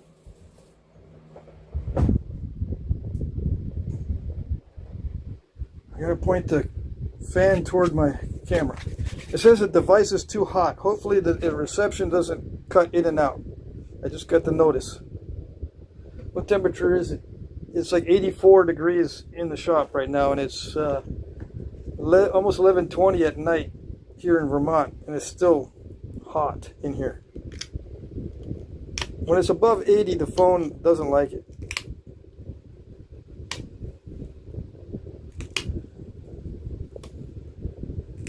Of course, outside is different than inside the shop, the temperature outside.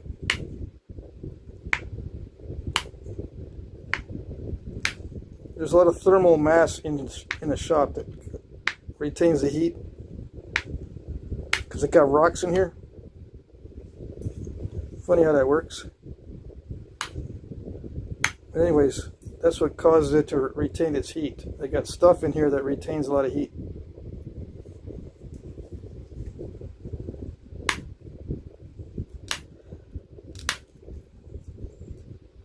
It's probably a good reason not to store my rocks in here, other than the fact that it gets too messy, too cluttered. Dang it. Okay. I don't want to use this much force near the tip.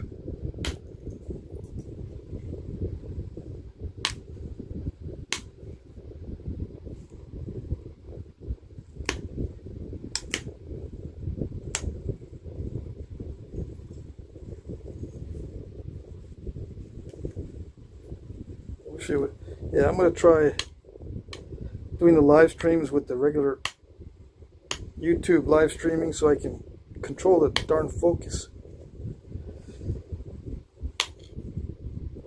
I need a manual control on the focus. This particular live stream software disables the manual focus.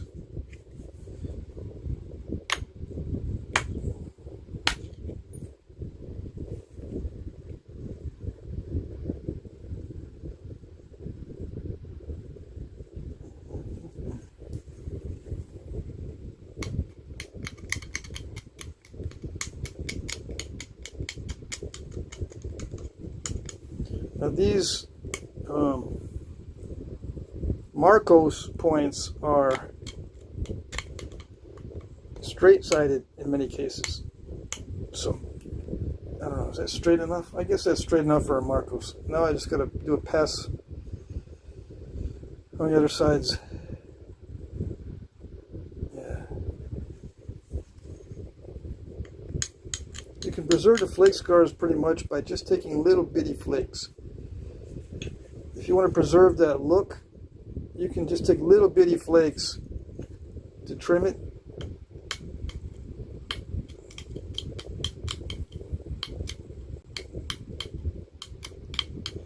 And it helps to preserve that look if that's what you like. Otherwise, it gets all blended in. Alright, I still got to grind it one more time for the next pass. I tried to push through that glitch, but it didn't work that well. Anyways.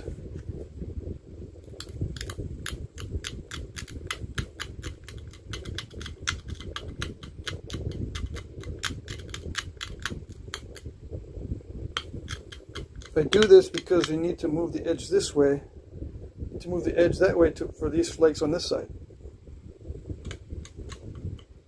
But I don't want to take big flakes because it ruins the look of any flake scar pattern you got.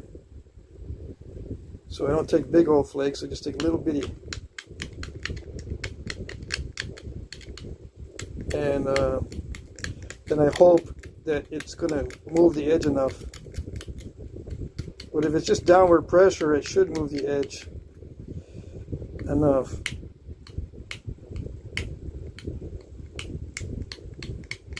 The downward flakes like this, they do move the edge pretty good. Then grind it for another pass.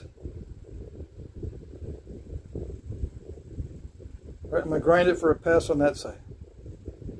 Now I've already got some flaking done there, but it's kind of crunchy. I'm going to try to eliminate that kind of crunch and make it look like this, more clean. You know what I mean? Look, so it looks more clean like that instead of crunchy like this. Okay? Alright. But it's just a theory. We don't know if it's going to work.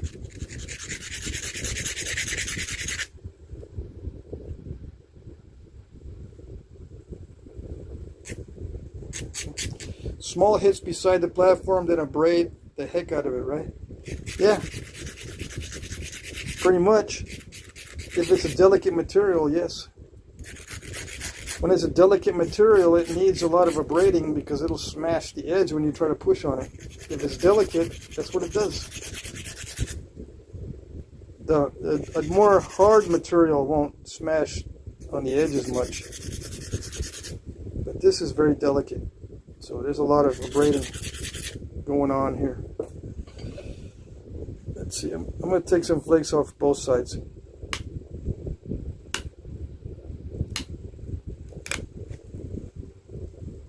Come on.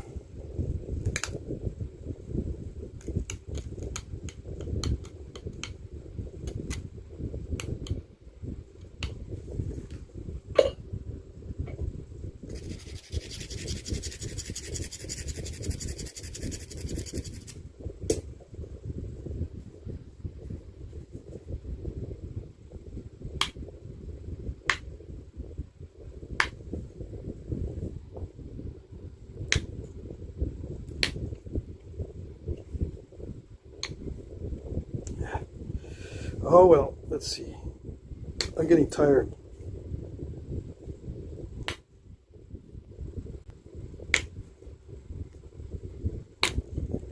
I can tell when I'm getting tired when I misjudge the amount of force I need. Sometimes I apply too much. Sometimes not enough.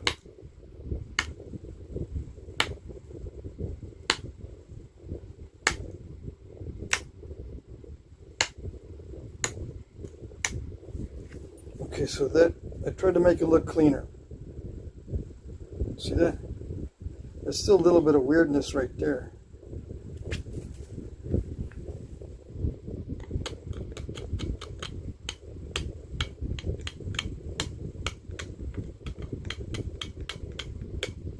And I just take off the dull spots and trim it so it's nice and even. And try not to make long flakes like that one there. So you're not supposed to do that, because it blends in the flaking pattern. You lose the flake scar pattern if you blend it in too much. By removing big flakes at this stage, right here when I'm doing this. If I remove big flakes when I'm doing this, it blends in the flake pattern, so you don't see it as well. I get questions on how to preserve the flake pattern. You just take little bitty flakes, you don't take big flakes. Okay? When trimming it. I still can't get it. There's still going to be a glitch right there.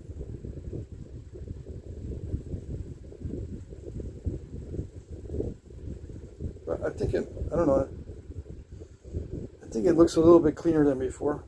If it's a little bit cleaner, it's good. Yeah, that's it. I'm not going to fuss too much.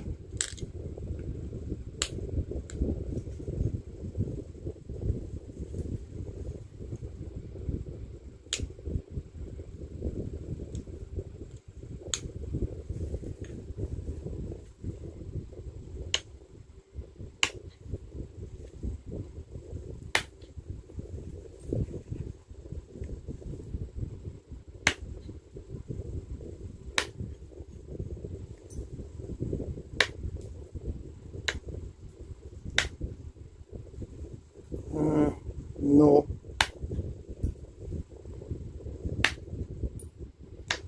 No.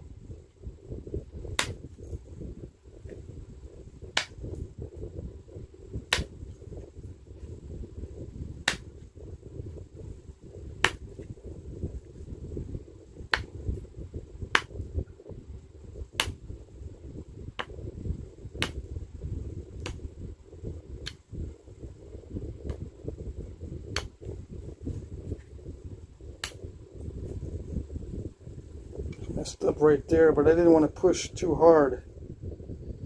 I messed up here, but I didn't want to push too hard because it can blow off that barb. But yeah, I wanted to sharpen that edge, so good enough. So the pass looks like this. I just did this pass. And then I'm going to remove all the little dull spots and trim it so it's nice and even.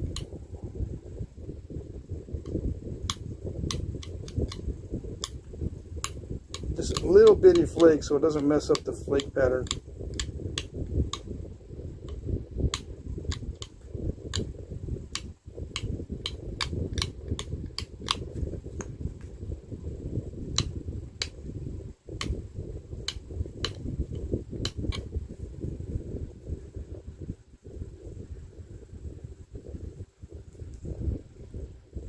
Okay, done, finished.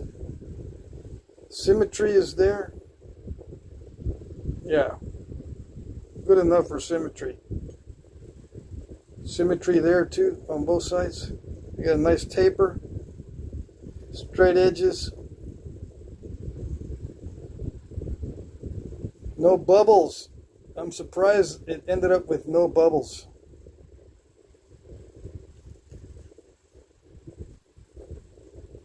And not too many crunchy areas. I did have trouble with one of the notches, yeah. But I uninstalled it by borrowing from the side and doing a zigzag. It was this side, right? Anyways, I don't like to have the bottoms of the notches stalled. I like them to be fairly sharp. Yeah. And then we compare it to the book. See if I got depth on these notches. Yeah, I got the depth. Maybe not on that side. Yeah.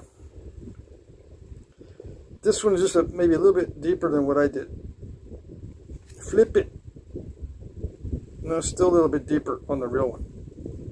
Yeah. These are actual size in the book, okay? But to not risk breaking it, I stopped at the notches being that deep. And the base is proper width, yes. The overall size is a little bit bigger. But you can see that I think this is retouched a little bit. It's already been resharpened a couple times, so it may have been this size to begin with. Yeah. Okay. I'm just saying, I don't know for sure. Okay. Get the glass off my arm. It's very, very itchy. Alright, so we're going to check the chat and call it good. Maybe I'll finish these up tomorrow. I got 2 more to go. So this was slag glass. You can buy these kinds of things at the rock shops. Slag glass. Okay. Hold on, I'm going to dust myself off and I'm probably going to mess up everything. Fastest 2 hours ever, says Micah. I'm glad it went by fast. That means it was interesting. Yeah. Cool. I'll take that as a sign of it not being boring. Okay, who and what do we have in the chat? What did I miss? Everything bigger in Texas, even arrowheads? Oh yes, but those are not for arrows. Okay, let's make a distinction. These are at level dart points in the beginning of the first half of the book. These are at level dart points. Okay, so, or is it the other way around? Second half is at level dart points and the first half is arrow. There are arrow points in here. Okay, but yeah, second half are arrow points. So, these are at level dart points,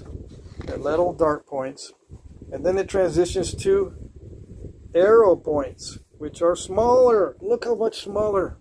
Look at the difference. Look at it. You see this? We call them arrowheads for short, so because we're lazy. But this is not for arrows. These are for knives or darts. You know, at ladle darts or for knives. These are for arrows. Okay? It says arrow points. You can see the difference. I can put this down.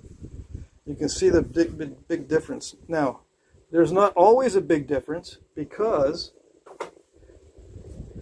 this isn't at ladle dart point, but you can still see it's bigger, it's heftier than these arrow points. This isn't that level dart point, but it's heftier than the arrow point. See how narrow the necks are on the arrow points? I know I'm preaching to the choir, but just in case someone doesn't understand or doesn't know, which is fine if you don't understand or don't know. I'm not picking on you. I just want to give you the lowdown. Tell you what's what. These are arrow points. They're less substantial than at ladle dart point. Okay. Both of these are at ladle dart points. Same with the one I just made. And this could also be a knife. I sold all my knife handles, so I can't show you how it looks hafted as a knife. I can take this knife handle. This is a little bit too deep. I made this knife handle with stone tools, but you kind of get the idea. I need to make more knife handles. This could also be a metal dart point, yeah. Anyways, that notch is very deep. You can kind of tell that it will work good as a knife. I'm going to make more knife handles, don't worry. Let's see.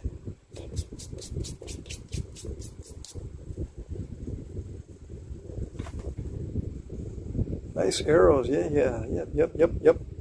I agree. Alright, so I'm looking for questions. Let's see. What is a dungeon biscuit? Oh, you don't know what a dungeon biscuit is? I'm glad somebody asked me. Well, these are dungeon biscuits. Let's just call these dungeon biscuits. It's another name for biface. It's better to call these dungeon biscuits because no one knows what a biface is. Yeah. I thought it would be easier to figure out, but I guess not. Why dungeon biscuits? Because I store these in my dungeon, and then I bring them out and make little biscuits. Let's see. I've been trying to be for like 27 years, says Mike. Oh dang. It hardly looks like glass. I know, it doesn't even look like glass once you get it knapped. It looks like stone. I wonder if we could come up with a way to make something like this in a microwave kiln. You would have to be kind of creative in layering that somehow. I think it can only be done by a glass blower. He can melt the glass. A glass blower can do this with slag glass because he can manipulate the glass a lot better and cause a lot of these little streaks and bands in it. Yeah, a glass blower can do that. I have a friend who's a glass blower, so I know. Let's see, Jesse, let's see. Except, he charges me a ton of money for if I want just a little blank. Because he says it costs a lot on the fuel, the time, and the material. Yeah, I believe him.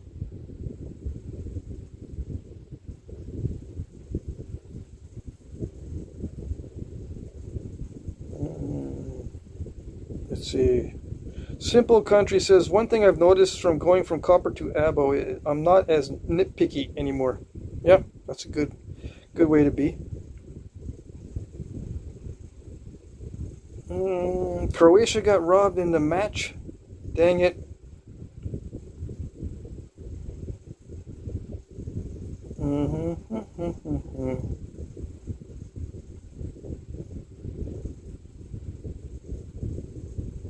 Pete Peterson was trained as a counter sniper. Very interesting. Alright, so let's see. Small hits. Okay. I'm trying to find questions that I might have missed. What else is there? Prairie Ghost Ken is here. Let's see. Let me see. Attorney Bailey is here. Is the sniper's going to snipe me? I'm making worth Jack's time. Yeah, there's some sniping going on in the auctions. I don't discourage it, but it does take me more time to figure out who won when that happens. Some people get ticked off also, so we want to try to minimize the sniping if possible. Jack, I am telling you now, loving that piece with the hole in it, starting that bid at 100. Oh, dang. Okay. What is he talking about? He's talking about this. It's a hagstone. Okay, it will be in the auction, and Jim says Attorney Bailey says he's going to start the bidding at 100. Oh, yes. So, yeah, if something happens and you're not able to bid, I'll put that bid in for you. How's that? I should tell people that. I can put the bid in for you. I just can't bid closer than 5 minutes at the end of the auction. You know, you got to give time for people to respond. So I'm not going to bid at the very last second. I'll bid 5 minutes before closing at the latest. Okay? I can bid for people if something happens that they can't, you know, their phone fell in the toilet, so they're calling from their wife's phone or whatever and say, "Can you bid for me? Because my wife doesn't got YouTube and she doesn't want me messing with their phone." Okay, yeah, I can bid. But I can't bid closer than 5 minutes to closing. All right.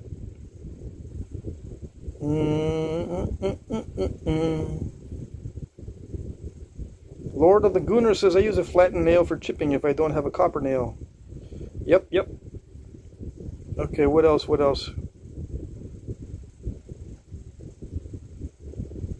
Let's see. Crazy concept. Okay. What is going on in the chat?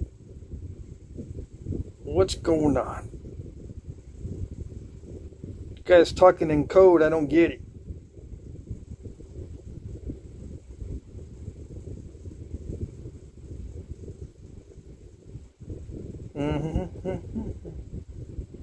All right.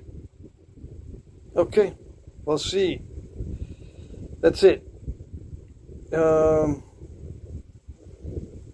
Yeah, I'm gonna say goodnight. Okay. I'm gonna say goodnight in a minute or two. If I don't see any more questions. Okay.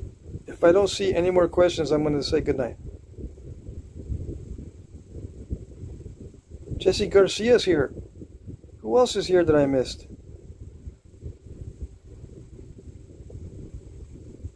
Okay. All right.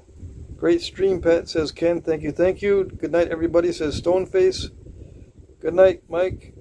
Later, Tony. See you later, AM Outdoors. I didn't know you guys, some of you guys were lurking, huh?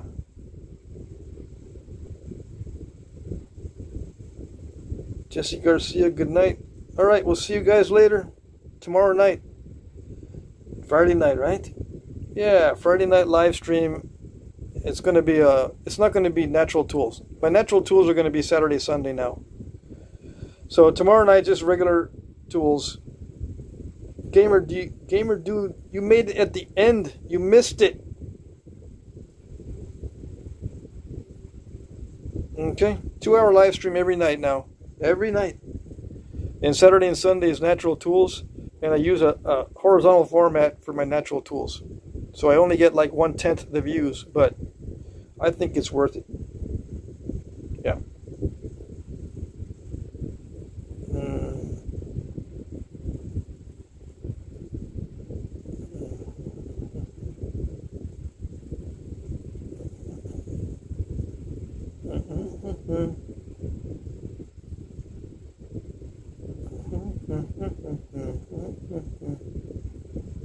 Okay. Alrighty. We'll see you next time. Take care. Bye-bye.